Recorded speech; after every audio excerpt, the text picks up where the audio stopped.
Estamos con la doctora María Victoria Mateos, adjunta del Servicio de Hematología del Hospital Clínico Universitario de Salamanca y presidenta de la Sociedad Española de Hematología y Hemoterapia, para repasar con ella los últimos avances presentados en la reunión anual de la Sociedad Internacional del Mieloma 2024. ¿Cuáles son los avances que destacaría de dicha reunión?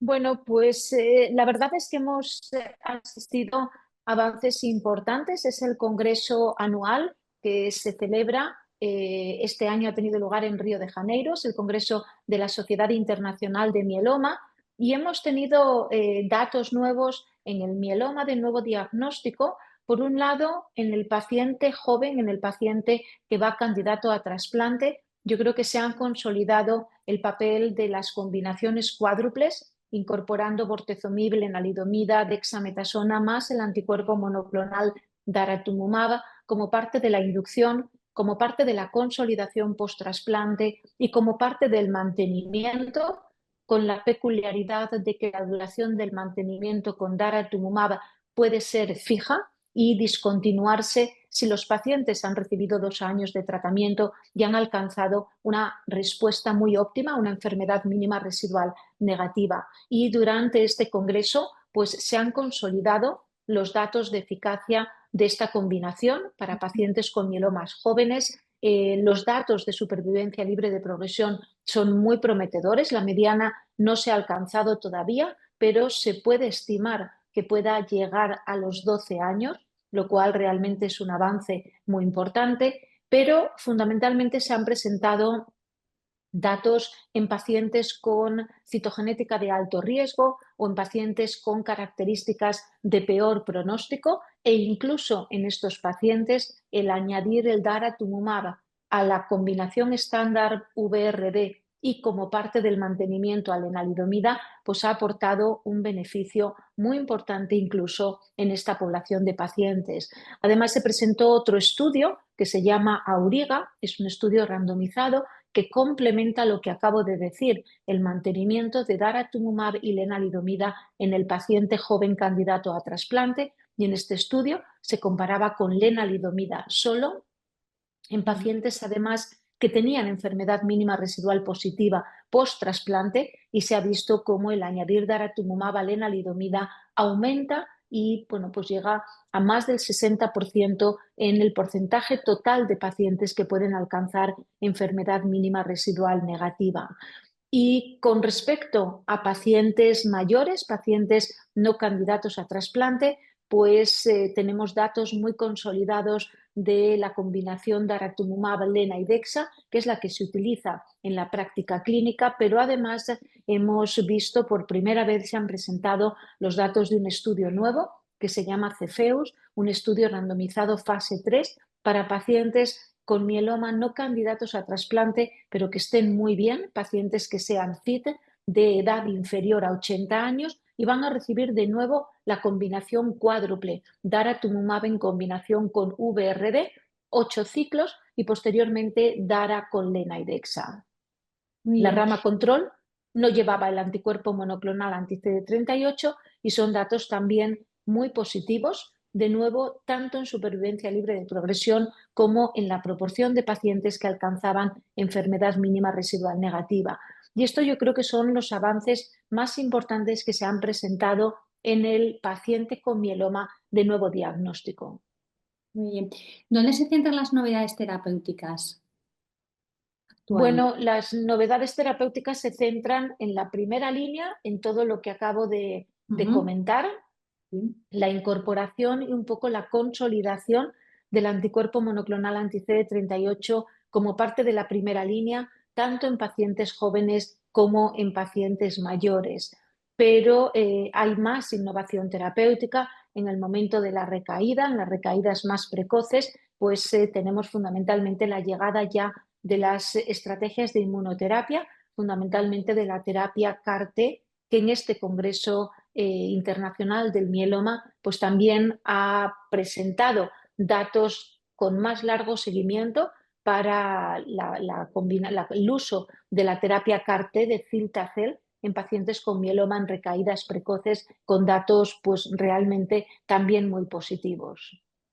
¿Cómo ha repercutido en el pronóstico del mieloma múltiple? ¿Se pueden emplear en todas las fases de la enfermedad y en distintos perfiles de pacientes? La innovación terapéutica realmente,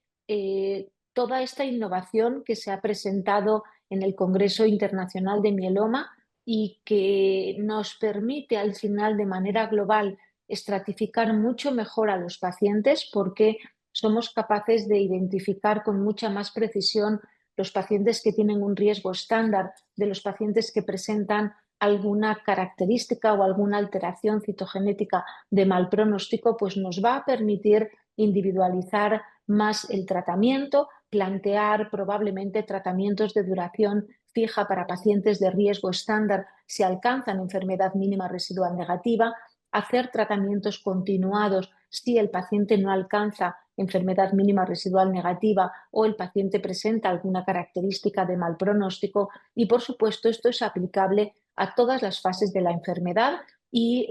uno de los factores pronósticos más importantes en mieloma es la calidad de la respuesta, el alcanzar enfermedad mínima residual negativa y es aplicable al mieloma de nuevo diagnóstico, pero también al mieloma en recaída e incluso al mieloma en fases avanzadas de la enfermedad. Con respecto a la terapia celular, ¿qué aporta frente a los tratamientos estándar en pacientes con mieloma múltiple en recaída o refractario? Bueno, pues un poco en línea con lo que he comentado, en este congreso se han visto novedades en el sentido que hay una terapia CAR-T, que es Stiltacel, que se había comunicado ya como una estrategia terapéutica superior a los tratamientos convencionales en pacientes con mieloma en recaída que hubieran recibido al menos una línea previa. Durante este congreso lo que se ha hecho es actualizar estos datos. Ahora mismo ya hay un seguimiento de casi 3 años y lo que se ha puesto en contexto es la confirmación del beneficio muy significativo tanto en supervivencia libre de progresión como en supervivencia global. En supervivencia libre de progresión, la mediana no se ha alcanzado todavía, pero hemos visto cómo aproximadamente a los 3 años todavía quedan casi un 60% de pacientes que han recibido Cilta-Cel que permanecen vivos y que no han progresado todavía. Y en términos de supervivencia global, el beneficio en supervivencia global es mantenido. Aproximadamente a los 3 años quedan un 76% de pacientes vivos frente a un 63% en la rama control. Este beneficio en supervivencia global es importante destacarlo, en primer lugar porque es el primer CAR-T que en mieloma ha demostrado beneficio en supervivencia global y en segundo lugar porque cuando lo comparamos con las otras opciones terapéuticas que tenemos para pacientes en la misma situación y que no incluyen el uso de la terapia CAR-T, no se ha visto todavía en ninguno de sus estudios beneficio en supervivencia global. Por lo tanto, uno de los valores importantes añadidos de utilizar la terapia CAR-T en líneas precoces es este beneficio en supervivencia global, que no lo vemos con las otras estrategias, condicionado además y añadido a un hecho importante. La terapia CAR-T, en este caso Cilta-Cel, se administra y tras la administración el paciente se queda sin tratamiento, con lo cual cuando se ha analizado la calidad de vida reportada por estos pacientes hay un beneficio muy importante en términos de fatiga, en términos de desaparición del dolor, pero también lo que los pacientes cuentan es que es la situación más parecida a cuando no tenían enfermedad, porque no solamente no tienen enfermedad por la elevada tasa de respuestas que produce, sino además porque se quedan sin tratamiento y por lo tanto se reducen el número de visitas al hospital. ¿Qué importancia tiene disponer cada vez de más datos de seguimiento a largo plazo con la terapia CAR-T?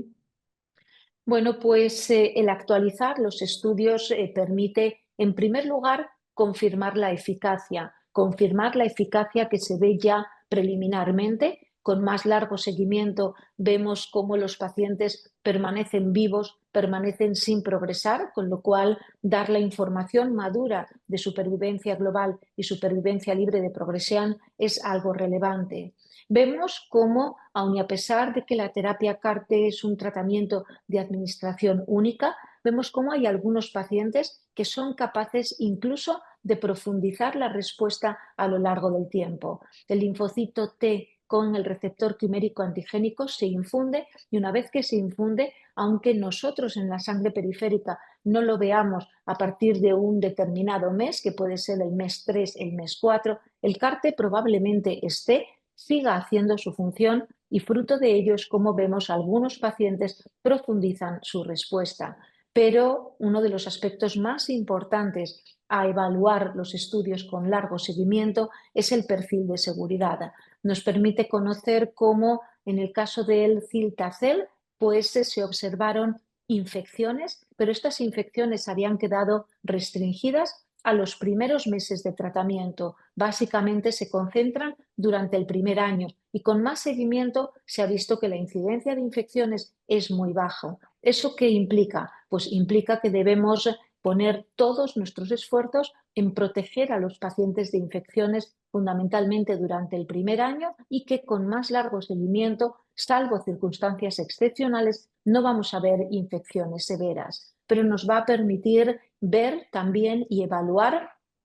otros acontecimientos adversos que a lo mejor todavía no hemos visto. No podemos olvidar que es un tratamiento relativamente nuevo y nos permite hacer seguimiento también de otro acontecimiento adverso relevante que son las segundas neoplasias. Una vez que un paciente tiene una neoplasia, tiene un riesgo mayor de presentar otras y además la terapia CAR-T produce un estado de inmunosupresión que puede favorecer el desarrollo de otras neoplasias. Con un seguimiento ahora para el cilta-cel en el CARTITUDE-4 de casi 3 años se ha visto que no hay un aumento de la incidencia de segundas neoplasias, lo cual es importante y lo mismo es aplicable a la toxicidad neurológica que se había reportado en algún otro estudio y con más largo seguimiento no se ha visto ningún caso. Por lo tanto, el